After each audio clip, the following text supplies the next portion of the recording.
Alhamdulillah wassalatu wassalamu ala sayyidina Muhammadin wa ala alihi wa mawalah. Bismillahirrahmanirrahim. Syahrul Ramadan alladzi unzila fihi al-Qur'an hudan lin-nasi wa bayyinatin minal huda wal furqan. Man syahida minkum asy-syahra falyasum. Wa man kana maridan wa ala safarin fa iddatun min ayyamin ukhra.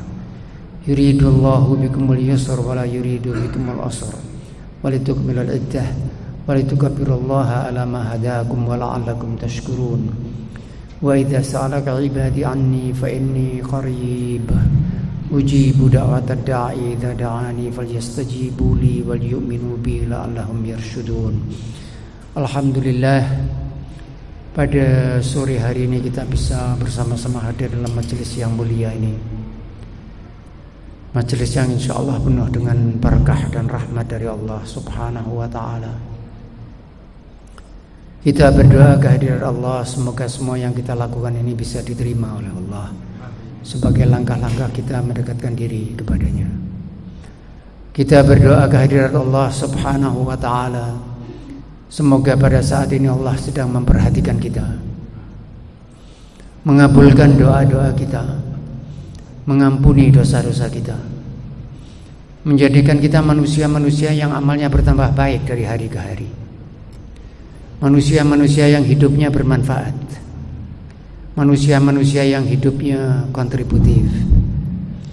Dijadikan kita suami-suami dan ayah yang soleh, diberi kita istri yang solehah, diberi kita anak-anak yang soleh, anak-anak yang solehah, anak-anak yang mencintai umatnya, anak-anak yang mencintai bangsanya, anak-anak yang mencintai orang-orang yang tertindas, anak-anak yang mencintai agamanya, anak-anak yang mencintai Al-Quran, anak-anak yang mencintai Rasulullah sallallahu alaihi wa ala alihi wasallam.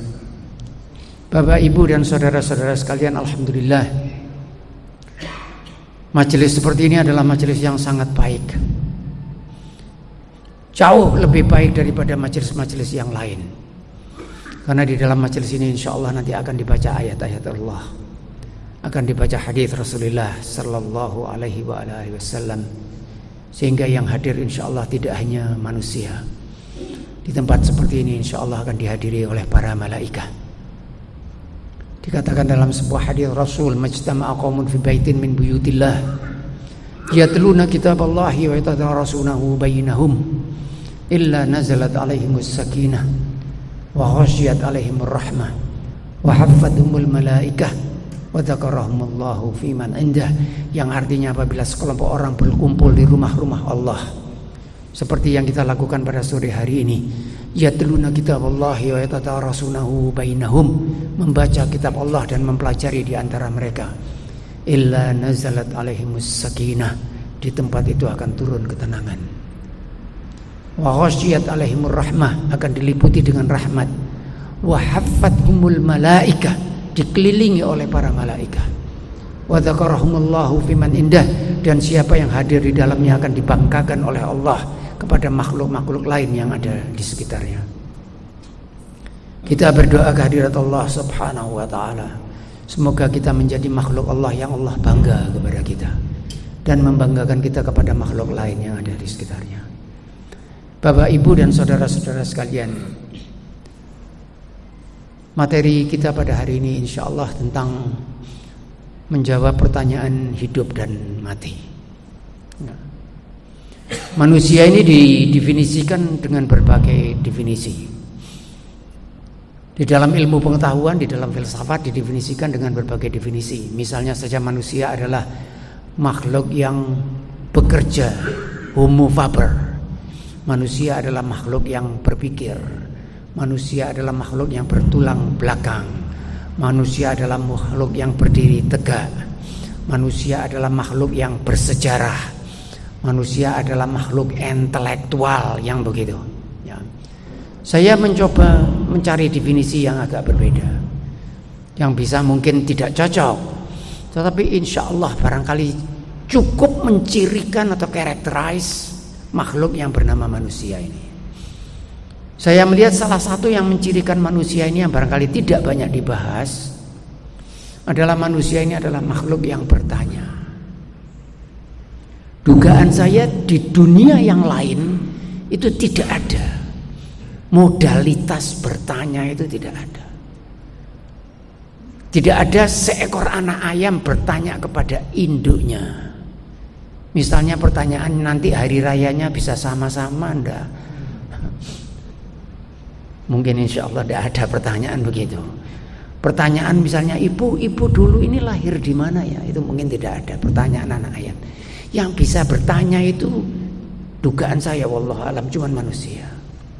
Maka itu tidak berlebihan rasanya dan tidak terlalu jauh kalau saya mendefinisikan manusia ini adalah makhluk yang bertanya. Ya. Anak kecil itu pasti tanya, Bu, iki apa? Bu, mesti begitu. Selalu diawali dengan pertanyaan-pertanyaan itu. Apa yang ditanyakan itu? Dan bagaimana kualitas pertanyaan itu? Itu yang mencirikan derajat manusia. Ada pertanyaan-pertanyaan itu yang sifatnya sederhana. Pertanyaan mediocre, banal atau trivial, tidak terlalu berarti. Ada pertanyaan yang berarti, sangat berarti. Bagaimana pertanyaan yang berarti itu? Pertanyaan yang berarti itu adalah pertanyaan kalau tidak ditanyakan, maka kita akan kehilangan pegangan. Dan kalau ditanyakan dan jawabannya salah, kita akan tersesat. Atau yang paling mudah bahwa pertanyaan hakikat itu atau pertanyaan yang penting adalah pertanyaan yang termasuk dalam khazanah pertanyaan munkar dan nakir. Ibu-ibu yang memasak punya resep tertentu itu tidak akan jadi pertanyaan munkar dan nakir. Gimana ya kalau buat kolak atau buat itu, tidak akan jadi pertanyaan. Tetapi dari mana masakan itu, dari mana beras yang dibeli, apakah dari uang halal atau uang haram, itu jadi pertanyaan munkar dan nakir. Tidak ada pertanyaan di dalam khazanah munkar dan nakir persamaan diferensial atau persamaan kuadrat. Tetapi pertanyaan ilmu yang kamu miliki, kamu manfaatkan untuk apa? Itu ada. Maka itu pertanyaan begitu adalah pertanyaan dalam orde hakikat. Apa misalnya? Pertanyaan tentang Allah Subhanahu wa ta'ala, tentang risalah Rasul, tentang kebaikan, tentang moral, tentang cinta misalnya, ya. Karena itu pemberian Allah Subhanahu wa ta'ala. Nah, kalau sudah muncul pertanyaan seperti itu, di mana menjawabnya? Di mana menjawabnya? Nah, ada yang punya pretensi bahwa ilmu pengetahuan bisa jawab itu, sains bisa jawab itu. Sains tidak bisa jawab pertanyaan hakikat. Jangan lagi pertanyaan hakikat, pertanyaan di dunia sains saja seringkali sains itu tidak bisa jawab. Maka itu ketika sains menciptakan istilah-istilah random, chance, kebetulan, hukum alam, natural, itu sains menutupi kebodohannya. Karena itu based on ignorance sebetulnya. Karena jawaban itu dia tidak tahu. Ya. Ada contoh yang sering saya berikan di dunia sains begini. Pada tekanan 1 atmosfer air mendidih 100 derajat Celcius. Semua anak tahu, anak di SMP juga tahu. Kalau bapak tidak percaya, bapak boleh coba. Pada tekanan didihkan air, kemudian beri termometer. Nanti dia 100 derajat Celcius mendidih. Mendidih dan tidak akan pernah naik temperaturnya. Konstan 100 derajat Celcius. Sampai air berubah menjadi uap. Termodinamik. Pertanyaannya, kenapa pada tekanan 1 atmosfer air mendidih 100 derajat Celcius? Ilmu pengetahuan jawabannya apa, Bapak?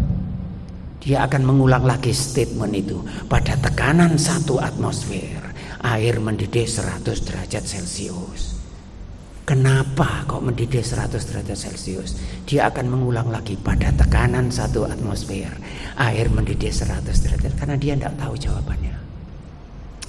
Kita yang di masjid ini tahu tidak jawabannya? Tahu, insya Allah. Air mendidih pada tekanan 1 atmosfer 100 derajat Celcius karena dia taat kepada Allah Subhanahu wa ta'ala. Allah mengatakan kepada air, kamu pada tekanan 1 atmosfer mendidih 100 derajat Celcius, dia taat. Tidak ada makhluk di dunia entitas ini yang membantah hukum Allah atau perintah Allah, cuma manusia saja. Maka itu pada hierarki ketidaktaatan ini manusia pada derajat yang paling tinggi, paling berani tidak taat. Benda-benda langit ini selalu taat. Maka itu kita bisa meramal benda langit 300 tahun yang akan datang, bisa kita ramal sekarang. Dan ramalnya tetap persis hitungannya itu. Karena apa? Karena mereka taat kepada Allah. La syamsu yanbaghi laha an tudrikal qamara wal lailu sabiqun nahar wa kullum fi falakin yasbahun. Semua punya trayektori masing-masing yang tidak pernah membantah. Maka itu bisa dihitung secara matematis, dihitung persis. Asal yang hitung pinter, persis hitungannya. Nah, salah satu pertanyaan hakikat ini yang jadi materi saya pada kesempatan ini adalah tentang hidup dan mati. Kita tidak bisa mencari di dalam ilmu pengetahuan kenapa manusia itu hidup, kemudian kenapa manusia itu mati. Tidak ada. Filsafat juga tidak bisa jawab itu. Kenapa kita dihidupkan, kemudian kenapa kita dimatikan.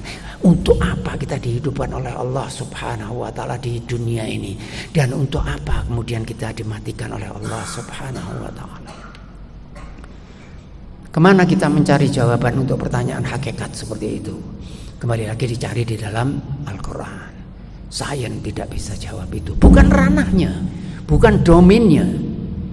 Maka itu ada seorang sastrawan Rusia yang sangat terkenal. Bapak-bapak mungkin pernah mendengar namanya Leo Tolstoy. Semi filosof, orang baik, orang soleh. Dia menulis buku yang sangat terkenal, bapak-bapak dan ibu kalau mau bisa di-download. War and Peace, itu sangat terkenal. Bahkan anak-anak di Rusia, anak SMA harus baca karyanya itu, War and Peace, sangat terkenal. Buku yang lain banyak, saya punya bukunya banyak di rumah, sangat terkenal. Leo Tolstoy. Jadi Rusia itu buku yang terkenal itu Tolstoy dan Dostoyevsky, itu yang lama. Yang baru-baru saya tidak kenal, pemenang hadiah Nobel. Itu dia mengatakan begini, science is meaningless because it doesn't tell us how to live. Sains itu tidak ada artinya karena tidak pernah menceritakan kepada saya bagaimana caranya hidup. Ya. Nah, saya agak sedikit barangkali bisa urun rembuk lah kepada Tolstoy. Kalau misalnya saya ketemu, saya katakan Anda salah cari caranya hidup di dalam sains. Sains memang tidak jawab itu. Sains ini cuma dunia empirik ini lah, pointer reading, cuma dunia yang bisa diindra. Tidak bisa menjangkau hakikat, bukan domainnya. Kemana kita mencarinya? Kepada agama. Bagaimana Al-Quran menyatakan tentang hidup dan mati ini? Bagaimana Al-Quran berbicara tentang hidup dan mati?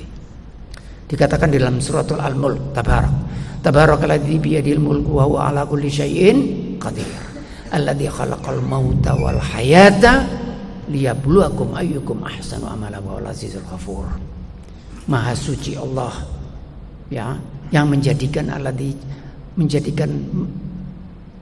hidup dan mati itu adalah liyabluwakum ayyukum ahsanu amala, untuk menguji di antara kamu siapa yang paling baik amalnya.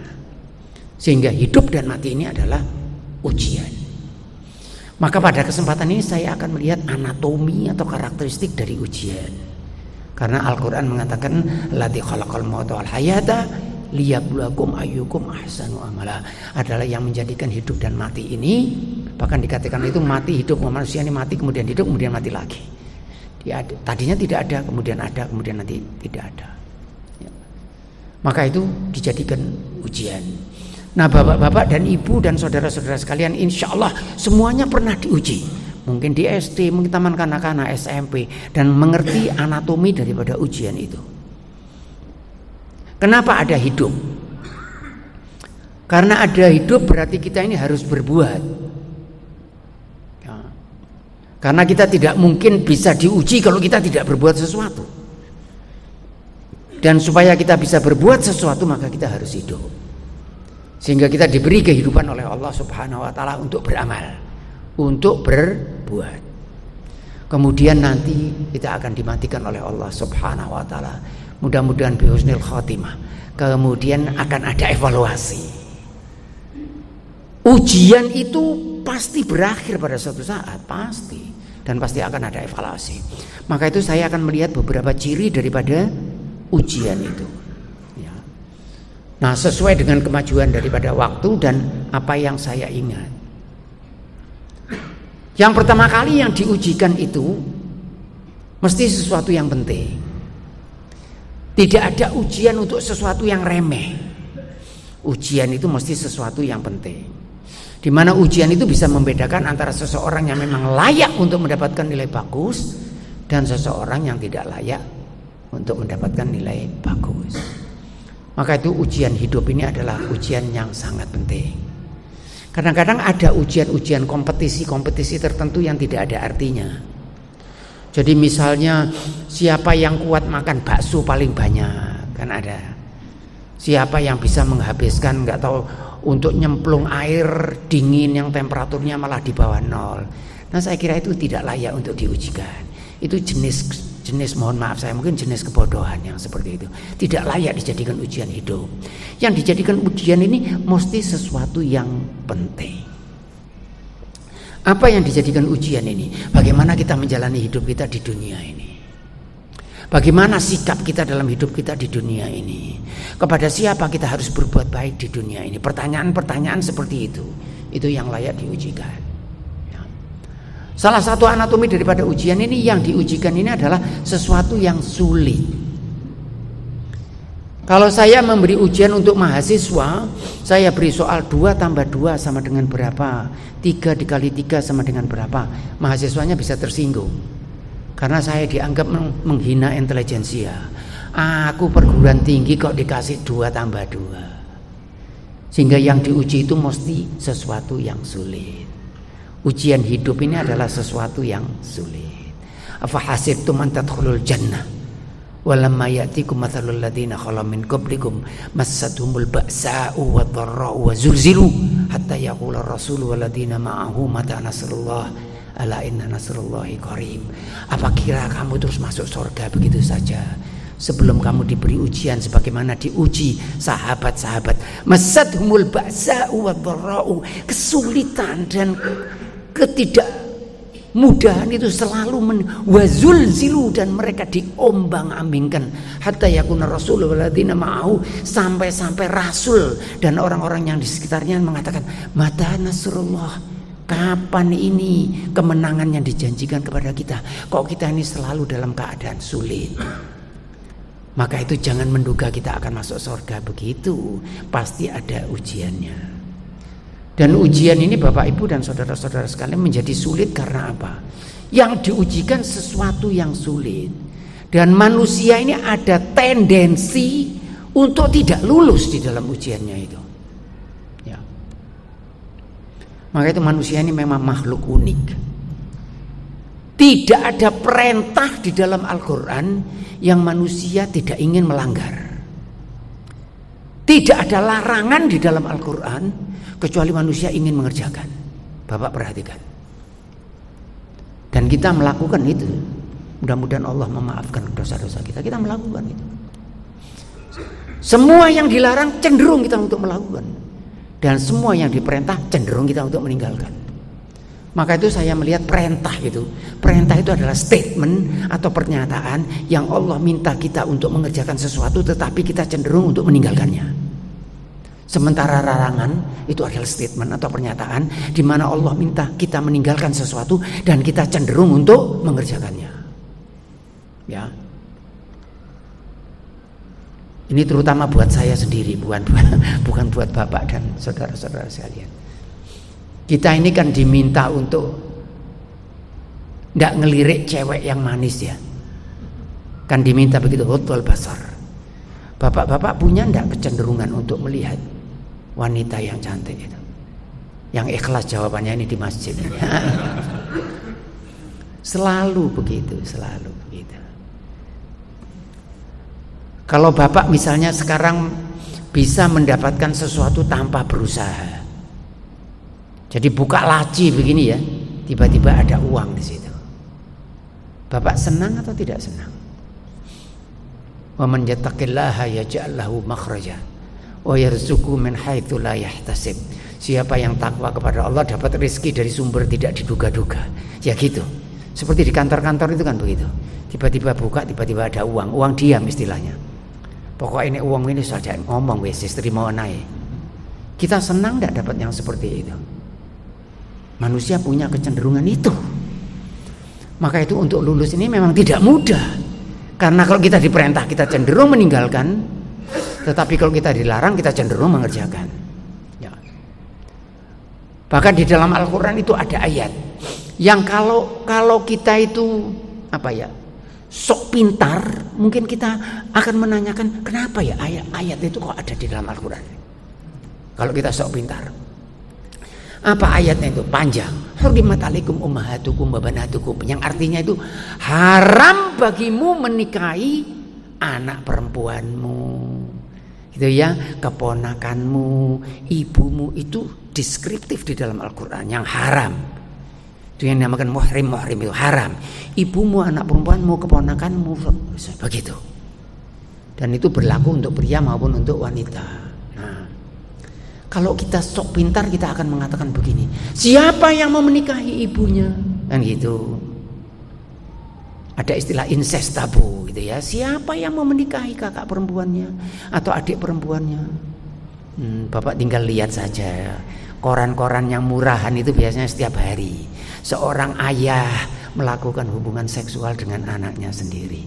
Dan Allah Subhanahu wa taala tahu manusia ini kalau tidak dilarang dia akan melakukan. Dan sekarang sudah ramai itu dilakukan di dunia barat kan. Jadi kalau orang tua itu misalnya menggauli anaknya bisa tidak ada masalah. Seperti itu. Maka itu sesuatu yang dilarang manusia. Maka itu untuk lulus itu memang tidak mudah. Karena kita punya kecenderungan untuk itu. Kita ini senang barang-barang yang bagus. Kita senang wanita-wanita yang cantik. Bapak-bapak ini senang atau tidak senang dengan wanita-wanita yang cantik? Senang. Iku sak temene apa dibuat-buat. Saya bilang kepada mahasiswa, kalau kamu tidak senang kamu segera pergi ke dokter. Kamu sakit keras. Saya bilang itu. Berarti hormon kamu itu tidak berjalan dengan baik. Karena kalau kamu sehat tidak ada ceritanya. Pria tidak senang. Sujina linnasi hubbus syahwati minan nisa wal banin wal qanatiril muqantarati minadh dhahabi wal fiddah wal khailil musawwamati wal an'i wal harth dzalika mataul hayatid dunya wallahu indahu husnul ma'ab. Memang diperindah kepada manusia kecintaan kepada nafsu yang disebut pertama an-nisa, wanita. Maka itu kadang-kadang saya lihat ada orang yang tidak cinta dunia itu kan ada. Banyak orang yang bilang aku ini tidak cinta dunia. Karena apa? Karena tidak punya mobil-mobil mewah, tidak punya rumah. Padahal cinta dunia bukan itu. Tetapi yang kadang-kadang yang menarik ini bilangnya tidak cinta dunia, tetapi istrinya lebih dari satu. Kalau buat saya ngomong liane itu dunia sedunianya itu. Kalau bapak tanya saya ini butuh apa di dunia? Alhamdulillah istri saya satu. Alhamdulillahirabbil alamin. Dan tidak punya maksud apa-apa. Tetapi apa yang menarik bagi manusia pria di dunia yang nomor satu? Ini bapak jawab di masjid ini. Ya mesti wanita. Demikian juga. Itu heran atau tidak heran itu? Mengherankan atau tidak? Tidak mengherankan. Siapa yang memberi rasa cinta ini siapa ya? Cinta itu hasil training atau hasil pendidikan atau pemberian Allah Subhanahu wa taala. Pemberian Allah, maka itu suci. Maka itu cinta itu suci. Perhatikan di dalam Al-Qur'an, kalau ada kata-kata yang mengatakan wa min ayatihi. Cinta itu termasuk wa min ayati an khalaqakum min anfusikum azwajan litaskunu ilaiha wa ja'ala bainakum mawaddah. Dijadikan rasa cinta di antara kamu. Itu ayat-ayat Allah. Maka itu menjadi seorang muslim ini enak, bebas. Jatuh cinta boleh. Malah jatuh cinta itu mendapatkan pahala dari Allah Subhanahu wa taala dengan syarat dijalankan sesuai yang digariskan oleh Allah Subhanahu wa taala. Gitu. Kadang-kadang menarik ini untuk dibahas. Bapak-bapak kalau masih kecil itu biasanya kita tidak jatuh cinta kan. Biasanya itu SMP gitu mulai terasa itu. Dari mana itu? Dari mana asalnya itu? Pemberian Allah Subhanahu wa ta'ala. Dan ternyata terarah. Yang pria jatuh cinta kepada wanita, pria yang jatuh cinta kepada pria, jenis LGBT dan sebagainya. Itu satu bentuk kekejian yang menentang desain daripada Allah Subhanahu wa ta'ala. Desainnya tidak begitu. Desainnya memang pria jatuh cinta kepada itu desainnya. Ya. Maka itu ujian di dalam hidup ini sulit karena apa? Karena manusia ini cenderung untuk meninggalkan apa yang diperintah oleh Allah Subhanahu dan mengerjakan apa yang dilarang. Punya kecenderungan.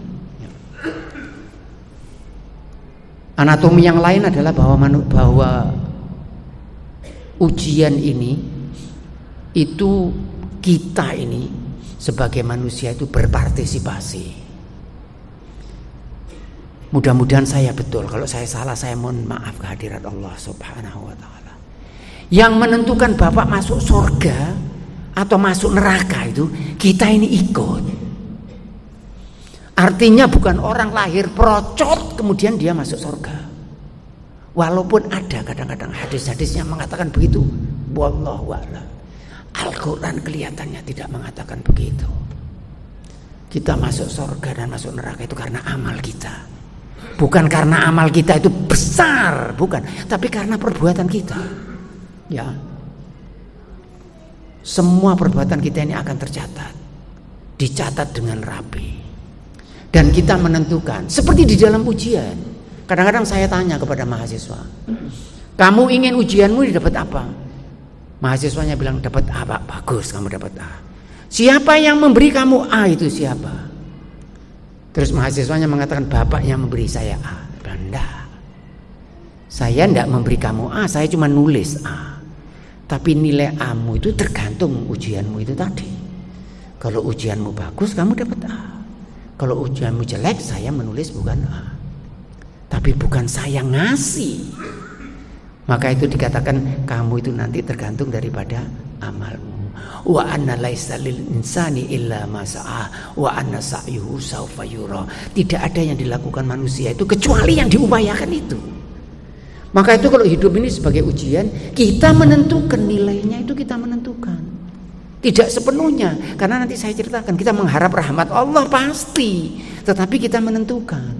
Bukan kita lahir procot tiba-tiba Bapak masuk surga tiba-tiba. Ada enggak manusia yang seperti itu? Ada enggak manusia yang dia itu lahir memang penghuni surga? Ada enggak seperti itu? Kalau sebaliknya saya mudah-mudahan tidak ada. Artinya manusia yang lahir kemudian penghuni neraka. Mudah-mudahan tidak ada. Wallahu a'lam. Tetapi kalau yang lahir penghuni surga ada. Dari mana kita tahu? Dari Al-Quran. Maka itu kalau sudah soal-soal begini kita kembali kepada Al-Quran. Musa itu lahir di zaman Fir'aun. Ya. Dan ada ultimatum. Karena ada yang memimpikan bahwa nanti anak Bani Israel akan menjatuhkan kerajaan Fir'aun. Sehingga anak-anak Bani Israel ini semua harus dibunuh. Tetapi kemudian ada ide, kalau anak-anak Bani Israel ini dibunuh, kemudian kita akan kehilangan sumber daya murah. Karena orang-orang Yahudi itu dijadikan seperti hamba sahaya orang-orang Mesir. Akhirnya diadakan satu pendekatan yang berbeda, yaitu tahun ini dibunuh, tahun depan tidak, dan demikian seterusnya berurutan. Harun itu lahir ketika ada pengampunan.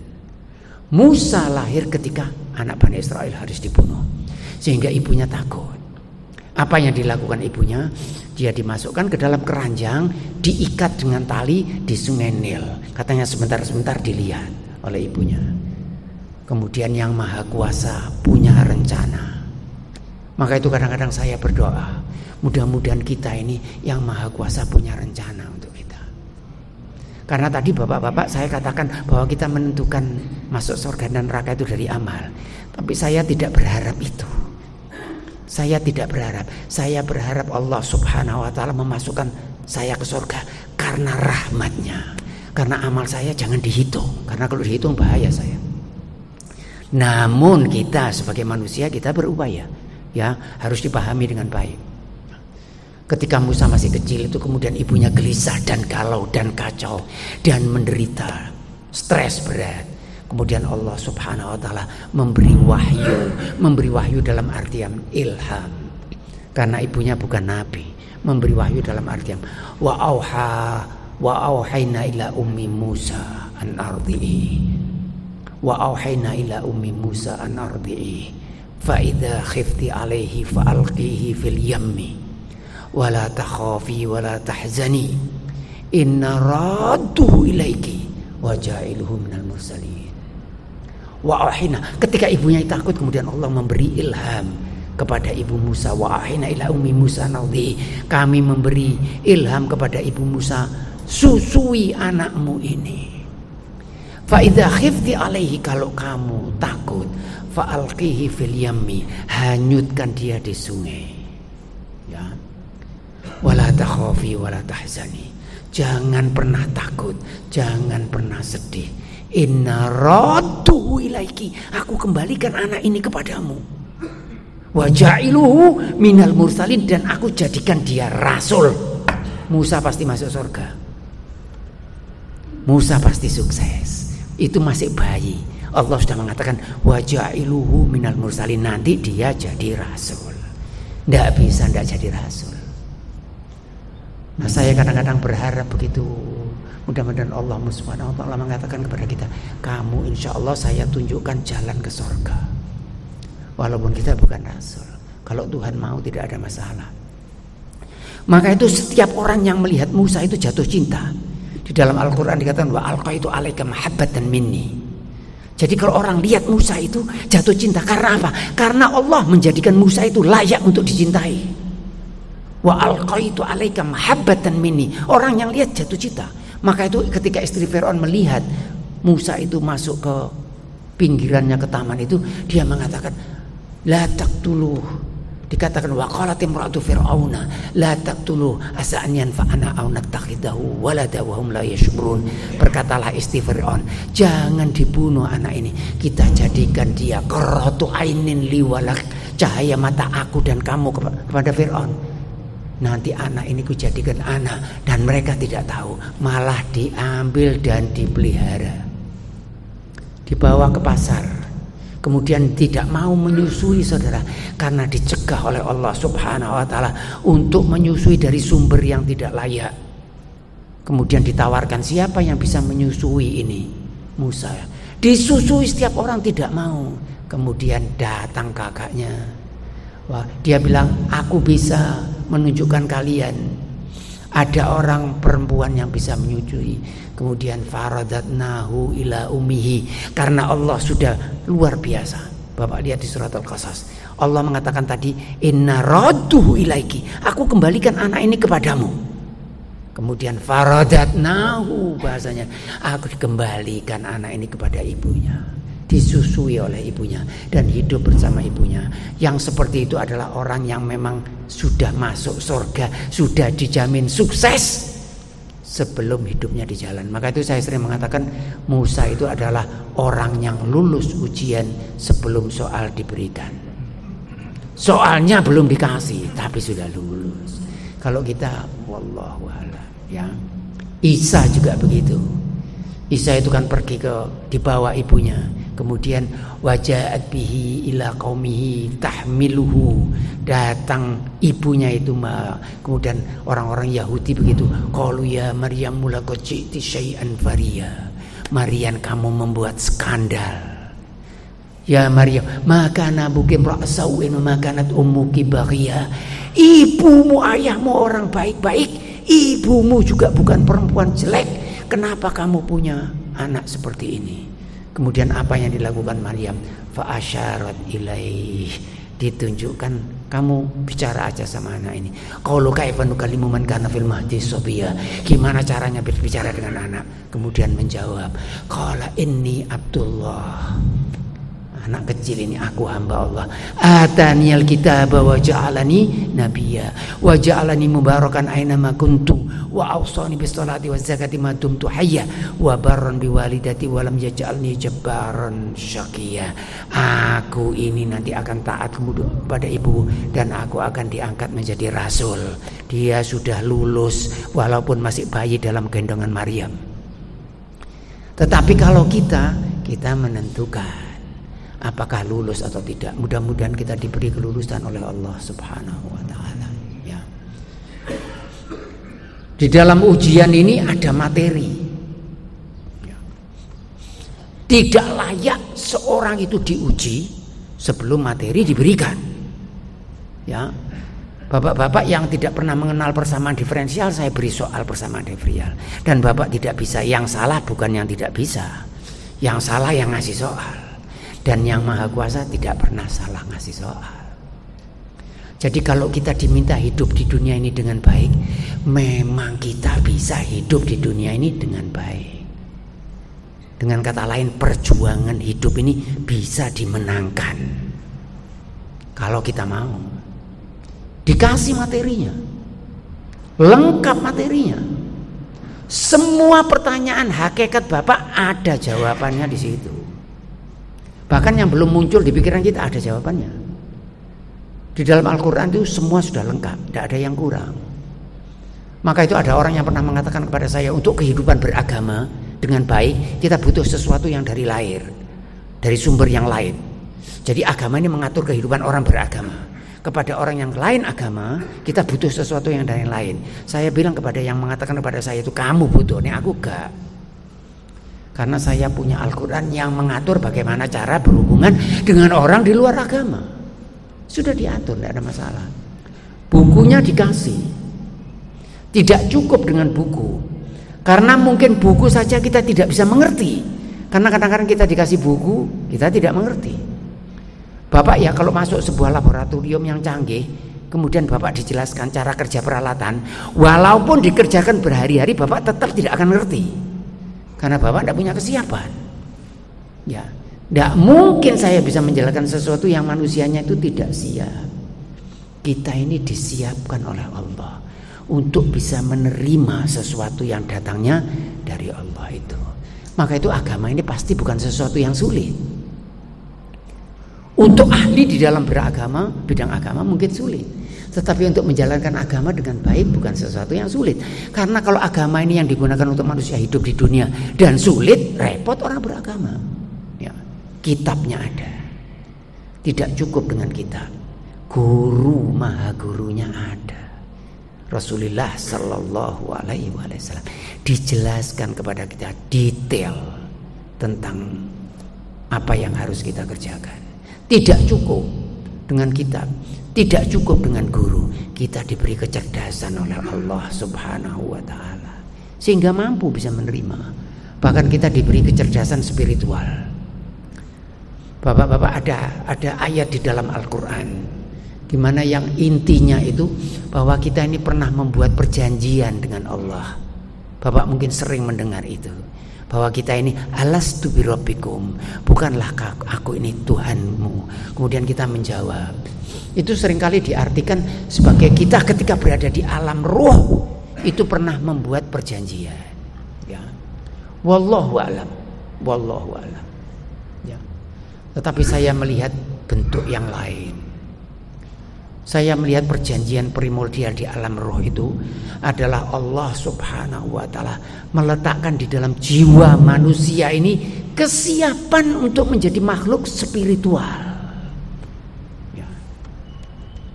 Bapak ini siap tidak untuk menjadi makhluk moral? Siap. Saya beri contoh yang sederhana. Kita ini siap tidak untuk menjadi makhluk rasional? Siap tidak untuk menjadi makhluk rasional? Karena kalau kita tidak siap, maka kita tidak bisa dididik, Pak. Walaupun diajari apapun, tidak mungkin bisa kalau kita tidak siap. Ya, kalau Bapak punya ayam Bapak ajari 300 tahun, tidak mungkin pintar. Karena dia tidak siap untuk dipintarkan. Dia tidak punya kapasitas untuk bisa dipintarkan. Siapa yang punya kapasitas? Manusia. Maka itu saya seringkali memberi contoh yang sederhana begini. Kalau saya katakan kepada Bapak tentang ada rambutan ya, ada rambutan, ada mangga, ada pepaya, ada jeruk, ada jambu, ada pisang. Ini masuk kategori apa ya? Ada mangga, ada jeruk, ada pisang, ada pepaya. Masuk Bapak kelompokkan dalam kelompok apa? Buah-buahan. Betul? Bapak-bapak tidak heran kita kok bisa sepakat. Kalau ini dan ini dan ini dan ini kelompoknya ini.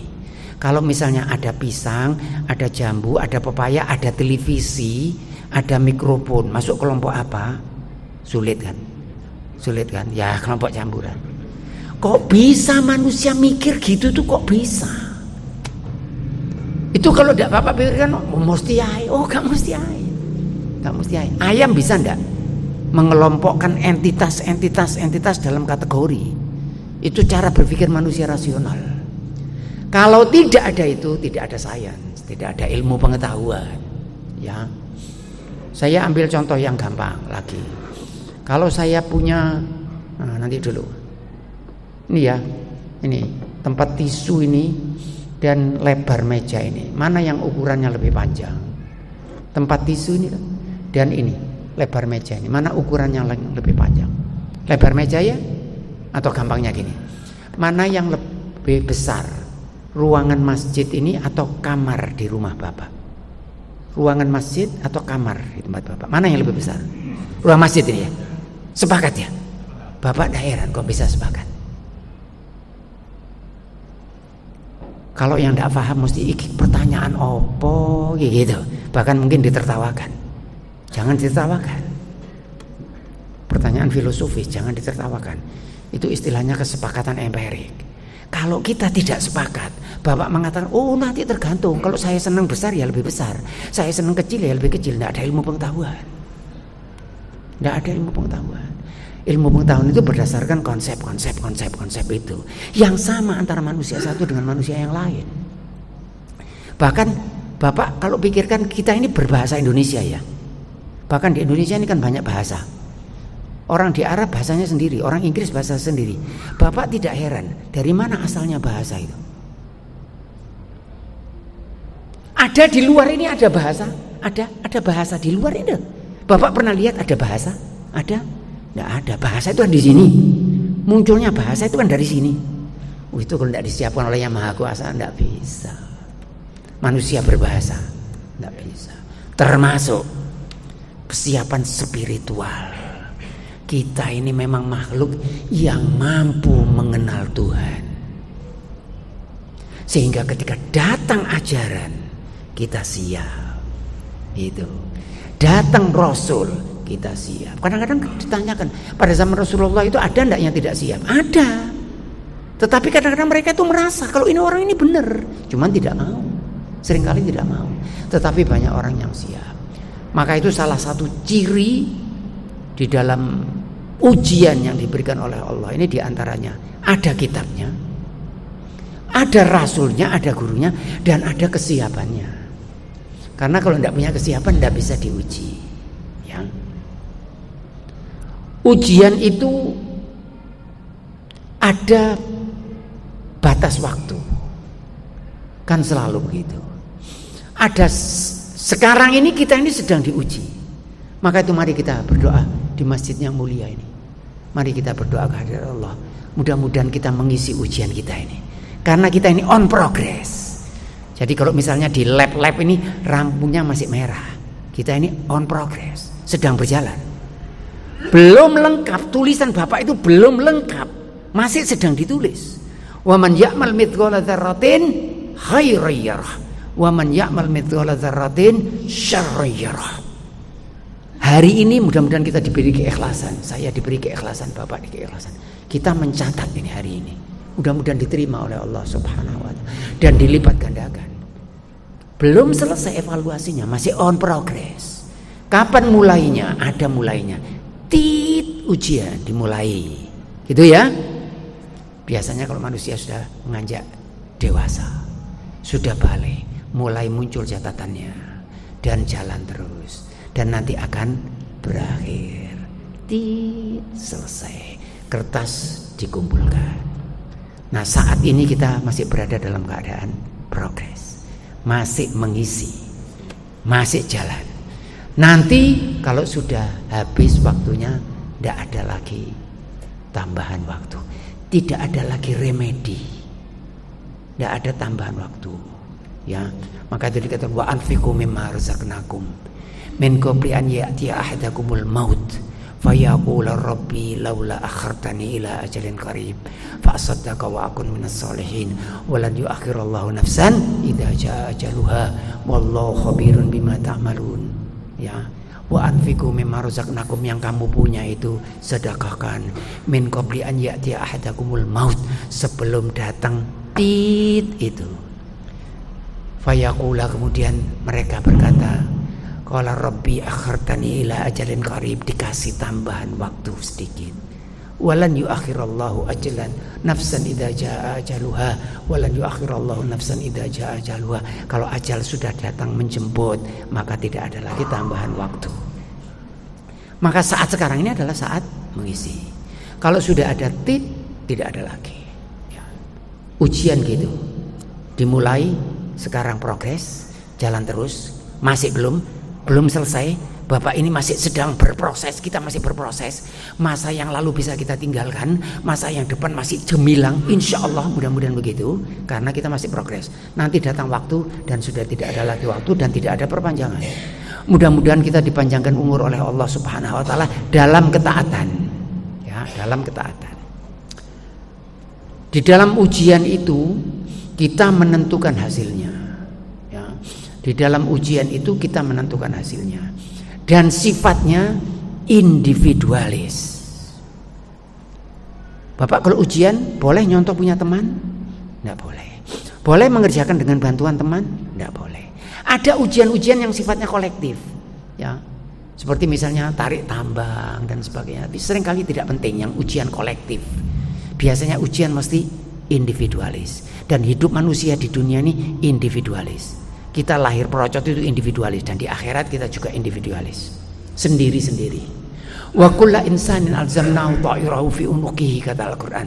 Setiap orang memikul bebannya sendiri. Wa kullu insanin alzamnahu ta'irahu fi unuqihi wa nukhriju lahu yaumil qiyamati kitaban yalqahu mansyura. Nanti akan ada kitab yang terpapar di depan kita. Iqra kitabak. Bunyinya itu begitu. Baca kitabmu. Domir itu pronounnya itu kitabaka, itu maksudnya kitabmu, bukan kitab kalian. Iqra kitabaka, saya baca kitab saya sendiri, antum baca kitab antum sendiri, antum tidak baca kitab saya. Iqra kitabak, kafa binafsikal yauma alaika hasiba. Cukup kamu saja yang jadi juri. Gak perlu orang lain. Man ihtada fa innama yahtadi li nafsihi wa man dhalla fa innama yadhillu 'alaiha wa la taziru waziratun wizra ukhra. Tidak ada orang yang akan memikul beban orang lain. Tidak seorang ayah memikul beban anaknya, dan tidak ada seorang anak memikul beban ayahnya. Kita tidak bisa menyelamatkan anak kita, tetapi bisa kita tanggung jawab karena anak kita bisa, karena pendidikan yang tidak baik yang kita berikan kepada anak kita. Maka itu saya bilang kepada anak saya, kamu walaupun sudah punya anak 10, kalau aku datang ke rumahmu aku tanya, kamu sudah sholat atau belum? Tetap, soalnya aku bapakmu. Saya khawatir nanti saya mendapatkan sesuatu yang kadang-kadang nanti di hari akhir ada sesuatu yang tidak kita lakukan tapi kita dapat. Mudah-mudahan kita dapat pahala dari sesuatu yang tidak kita lakukan. Jangan dapat dosa dari sesuatu yang tidak dilakukan. Ya, karena di dalam Al-Quran itu ada bahwa ketika kita menunjukkan orang ke arah yang baik, kita dapat pahalanya. Dan sebaliknya, setiap orang bertanggung jawab secara pribadi. Ya. Fa idza ja'atis sakhah, nanti kalau sudah datang teriakan yang memegakkan, itu trompet atau sangkakala yang kedua. Yauma yafirul mar'u min akhih. Orang itu lari dari saudaranya. Saudara itu kan untuk kita ini kan kekuatan. Tetapi yauma yafirul mar'u min akhi wa ummihi wa abi, lari dari orang tuanya, dari ayahnya, dari ibunya, lari dari istrinya, lari dari saudaranya, dari anaknya, lari dari semua orang lain. man fil ardi summa yughni, dari semua, setiap orang memikirkan kehidupannya sendiri-sendiri. Wujuhun yawma idzin musfirah dhahikatun mustabsyirah wa wujuhun yawma idzin 'alaiha ghabarah tarhaquha qatarah ulaika humul kafaratul fajarah. Ada wajah-wajah, kita berdoa kehadirat Allah, mudah-mudahan kita seperti itu, wajah-wajah yang beaming with light, berseri-seri, dhahikatun mustabsyirah, senyum dan bahagia. Tetapi juga ada wajah-wajah yang gelap, tarhaquha qadara, diselimuti debu, ulaika humul kafaratul fajarah. Itu kekafiran dan perbuatan yang tidak baik. Mudah-mudahan Allah menjauhkan kita dari itu. Sifatnya individualis, setiap orang memikul bebannya sendiri, ya. Ujian itu ada syaratnya. Bapak kalau kelas, misalnya kelas A, ikut ujian di kelas B tidak boleh, ya. Bapak kalau sekolah di Erlangga ikut ujian misalnya di ITS, pasti ditanya, kamu terdaftar enggak di sini? Untuk ikut ujian hidup ini kita mesti terdaftar. Maka itu ada orang-orang tertentu yang perbuatannya baik tetapi tidak dinilai oleh Allah Subhanahu wa taala karena tidak terdaftar. Apa daftarnya itu? Iman kepada Allah Subhanahu wa taala. Baru boleh ikut ujian. Jadi tanya, kamu iman kepada Allah, kamu iman kepada Rasul, kamu memang la ilaha illallah, boleh kamu ikut ujian. Belum tentu lulus tapi boleh ikut. Yang tidak beriman masuk saja tidak boleh. Kamu di luar. Kamu tidak layak untuk diuji, ya. Pada yang terakhir itu adalah evaluasi. Kita akan mendapatkan evaluasi dari ujian, karena tidak ada artinya ujian yang tidak dievaluasi. Pasti ada evaluasi, dan evaluasi itu pasti diakhiri dengan konsekuensi. Ada yang lulus, ada yang tidak lulus. Mudah-mudahan kita ya dijadikan yang lulus. Evaluasi yang maha kuasa ini evaluasi yang luar biasa. Evaluasi yang barangkali tidak bisa dilakukan siapapun kecuali yang maha kuasa. Wa wudi al-kitab, dikatakan di dalam Al-Quran, wa wudi al-kitab fataral mujrimina musyfiqina mimma fih wa yaquluna ya wailatana ma li hadzal kitab la yughadiru saghiratan wala kabiratan illa ahsaha wa wajidu ma amilu hadiran wa la yadhlimu rabbuka ahada. Wa wudi al-kitab, nanti ditunjukkan kitab, dan berkatalah orang-orang yang berdosa, ya wailatana mali hadzal kitab, ini kitab apa ini? La yughadiru saghiratan wala kabiratan illa ahsaha. Tidak ada yang besar ataupun yang kecil tertulis di dalamnya. Ya. Bapak yang masuk ke warung makan kerupuk 5 ngaku 2, ada catatannya. Bapak ngasih pengemis 1 rupiah mungkin, ada catatannya. Bapak senyum kepada seseorang, ada catatannya. Tidak, maka itu ada hukum kekekalan amal. Kan ada hukum kekekalan energi, hukum kekekalan massa, itu begitu. Ada hukum kekekalan amal. Semua yang kita lakukan, apapun itu, baik maupun buruk, kekal. Ada catatannya. Yang baik kekal. Dan yang menarik, kalau amal baik itu luar biasa. Kalau Bapak menanam padi di Surabaya, tumbuh di Surabaya, gitu ya. Bapak menanam kebaikan di Surabaya, bisa tumbuh di Jakarta, bisa tumbuh di akhirat. Menanam di Surabaya padi, tumbuhnya Surabaya, tapi kebaikan bisa diambil dimanapun. Begitu ya. Ada evaluasi. Bagaimana evaluasi ini? Itu tadi yang saya katakan, kita menentukan hasil evaluasi. Tapi saya minta mudah-mudahan Allah dengan rahmatnya memberikan saya evaluasi, dan kita semua nih evaluasi yang berbeda. Dan sebetulnya sudah Allah Subhanahu wa ta'ala sudah memberikan kita evaluasi yang berbeda. Bagaimana itu? Bapak berbuat baik, belum maghrib ini kan? Belum, 5 menit lagi insya Allah, 50 ya? Baik, 51. Bapak berbuat satu kebaikan, man jaa bil hasanati falahu asyru amsalihha wa man jaa bis sayyiati fala yujza illa mithlaha wa hum la yuzlamun. Bapak berbuat baik 10. Ya, Bapak berbuat jelek 1. Sehingga sebetulnya, maka itu perjuangan ini bisa dimenangkan. Sebetulnya 56 itu lulus Bapak, 56 itu lulus. Itu kalau di sekolah-sekolah di atas 50 lah, 56. Yang diminta yang maha kuasa itu lebih sedikit dari itu. Karena bayangkan, kalau yang kebaikan digaji 10 kan berarti cukup dengan 5, sekian. Ya, permintaannya ini tidak banyak. Maka itu kalau kita tidak lulus itu sebenarnya tersesat. Tersesat karena rahmat Allah, bukan karena amal kita. Bahkan ada yang dilipatkan sampai 700 kali. Ya kan? Menjadi 7 bulir setiapnya 100 mi'atu habah 700 kali. Bahkan ada yang mengatakan bi ghairi hisab. Orang yang sabar akan dilipat gandakan tanpa ya. Sehingga kita berharap dari Allah Subhanahu wa taala bahwa amal kita itu yang dinilai oleh Allah adalah yang baik dilipat gandakan. Dan belum selesai. Kita masih punya satu lagi yang luar biasa. Kita punya syafaat dari Rasulullah sallallahu alaihi wasallam. Syafaatul udma yang kita harapkan dari Rasul. Karena kalau kita masuk surga karena amal kita mungkin tidak terlalu kuat, tetapi rahmat Allah dan syafaat daripada Rasulullah sallallahu alaihi wasallam. Maka itu dalam hadis dikatakan seorang yang membaca setiap hari 10 sholawat, Rasul menjamin akan mendapatkan syafaat. Mudah-mudahan kita mendapatkan syafaat daripada Rasulullah sallallahu alaihi wasallam. Di hari akhir itu Allah Subhanahu dalam hadis sahih mengeluarkan daftar catatan, ditunjukkan kepada seorang simbol. Ini catatanmu, betul kamu melakukan seperti ini? Betul? Iya Allah. Ada enggak yang kamu ingkari catatanmu? Tidak ada. Kamu melakukan seperti ini? Ya, semuanya detail. Kamu punya enggak sesuatu yang lain yang bisa menyelamatkan hidupmu? Kemudian orang itu mengatakan saya tidak punya. Kemudian Allah mengatakan kamu masih punya sesuatu yang lain. Apa itu ya Allah? Kemudian ada kartu saudara. Kartu itu yang tulisannya adalah La ilaha illallah Muhammadur Rasulullah. Kemudian ditimbang dan kartu ini lebih berat dari semua dosa yang diperbuat manusia. Kita berharap yang itu. Kita berharap rahmat Allah Subhanahu wa taala. Dan kemudian setelah evaluasi itu ada konsekuensi. Mudah-mudahan konsekuensi kita adalah konsekuensi yang baik. Karena konsekuensi yang satunya sangat tidak baik.